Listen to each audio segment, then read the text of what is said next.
Thank you, TRICO and Dr. Tejas for inviting me for today's talk. So I'm going to discuss on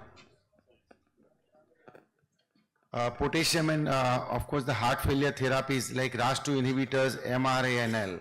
So we know the common problem with all this heart failure therapy, particularly for reduced ejection fraction when we give the RAAS as well as the MRA, there is always a risk of hyperkalemia is there. And we know the normal potassium level 3.25 to 5, but there are chances of more or hyperkalemia or hypokalemia in our day-to-day practice, because both the drugs, they affect the kidney function.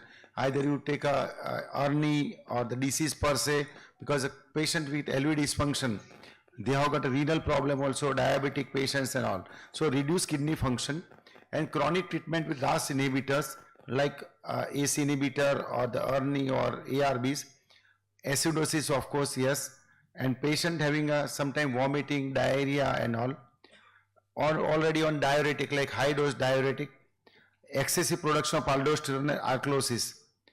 So common we see hyperkalemia in CKD. CKD is common association for diabetic, hypertensive, as well as the heart failure and reduced ejection fraction. Some of the patients were dialysis patient, they also having a risk of hyperkalemia, and of course the other patients also. In India, around 10% they suffering from hyperkalemia. There are some of the dietary habits like half salt that also contains sodium has been replaced with potassium. Common we are taking coconut water or orange or lemon juice, or sometimes the dry fruits and all that contain high potassium diet. So that can lead to the hyperkalemia also. And hyperkalemia increase the risk of hospitalization in cardiorenal patients. And hyperkalemia, we are seeing the recurrence also. Once the patient comes with hyperkalemia, then recurrence are there. And what happens whenever the recurrence is there, once hyperkalemia, we sometimes we omit either MRA or we omit either RAAS2 inhibitor. So which are the treatment of hyperkalemia? Of course, which is more severe hyperkalemia, more than 6, we treat the patient aggressively. Either we give the calcium gluconate or glucose insulin drip, sometimes the salbutamol inhaler therapy, very high hyperkalemia with ECG changes and bradycardia or uremia. We always dialysis on such kind of patients. And of course we advise the patient to take a low potassium diet like no fruit juice and all. We discontinue the dose, we discontinue MRAs first. That's why when we give the MRAs, usually nephrologist, they stop MRA most of the time, and we cardiologist want MRA. And we give a potassium bind sachet. So there are some of the advantages and disadvantages of each and everything.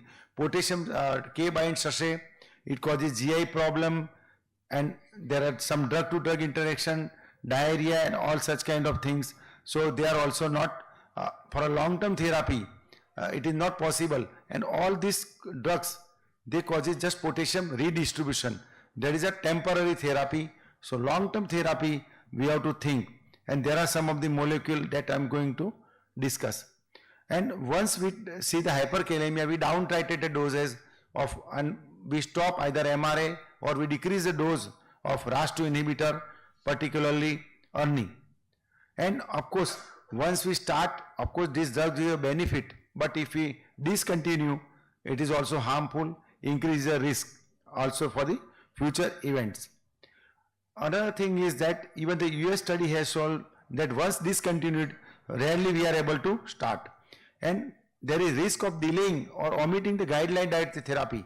Once you have started, achieve the dose, patient is doing well, and after 6 months, patient comes with side effect like hyperkalemia, sometimes symptomatic and sometimes asymptomatic also.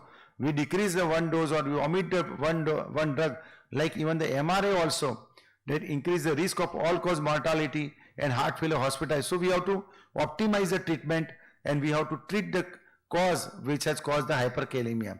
So even the guidelines, recent guidelines also added such kind of therapy. So for the CKD patient also, RAAS2 inhibitors are recommended to reduce the risk of CKD progression, kidney failure, CV events, and they say that if there is hyperkalemia, we should monitor and we should treat also. Heart failure with reduced ejection fraction also tells the same thing. So for the management of ACE or ARB associated hyperkalemia, these guidelines also support the use of potassium binders rather than to discontinue proper drug therapy. Even the ESC guidelines also support the use of potassium binders to reduce the risk of hyperkalemia and to reduce the hyperkalemia, and we should continue the drug. So SZC is a novel potassium binder which is now available in our country, and that is exchanges the hydro and sodium for the potassium. So it acts as a GI level, insoluble, highly stable, and does not expand in water, not systemically absorbed. That is one of the advantage. Inorganic crystalline potassium binder, not a polymer. And this is intestine, all intestine, it works, and potassium is exchanged for hydrogen and sodium. So potassium will be passed, not absorbed. These are some of the studies was done, harmonized and plus extension study design, and there was a 48-hour correction phase. Potassium level more than, a patient with potassium more than 5.1 millimole per liter, 48 correction phase, 10 gram TID was given, then 28 days maintenance dose was given and maintained for 10 gram dose open label up to 11 months. This molecule has been given, and what is the data? So within 48 hours, most of the patient during the initial phase, the potassium come down to less than between 4.8 to 4.4. So it a really immediate effect, 2 hours, 4 hours. So gradually potassium comes down to relatively normal level. So primary endpoint were matched even 8 to 29 days. The 5 gram and 10 gram has maintained the potassium around 4.5, and that is a manageable target for the potassium. So potassium correction, even the extension phase also, so potassium has been managed. Another realized potassium study, case study was done, randomized double-blind placebo-controlled trial, and optimized to maintain the MRA therapy. Suppose patient on a spironolactone, on potassium little bit high, we can control the potassium level and we can give the spironolactone. Even we can increase the dose of spironolactone with addition of this molecule, at least for a dosage is 5 gram and up to 6 months. So patient were tolerating more MRAs when we add this molecule. This is what the realized case study tells. So relative risk, so we give the spironolactone, tolerate it well, and we can get benefit of spironolactone. And these are some of the real world evidences and post-marketing data. Majority patient continue RAAS2 inhibitors while taking SZT for hyperkalemia. So more than 70% of they maintain the RAAS, even we can increase the dose of RAAS to the maximum earning benefit, either 100 milligram or 200 milligram. So we can increase the dose of the RAAS2 inhibitors. And of course, hospitalization, these are some of the hypotheses, some of the patient presented with hyperkalemia, and short-term SZT therapy was given and hyperkalemia was managed, and patient was given the benefit of all these things. So whether there are drug-to-drug interaction or which are some of the adverse effects that we should study.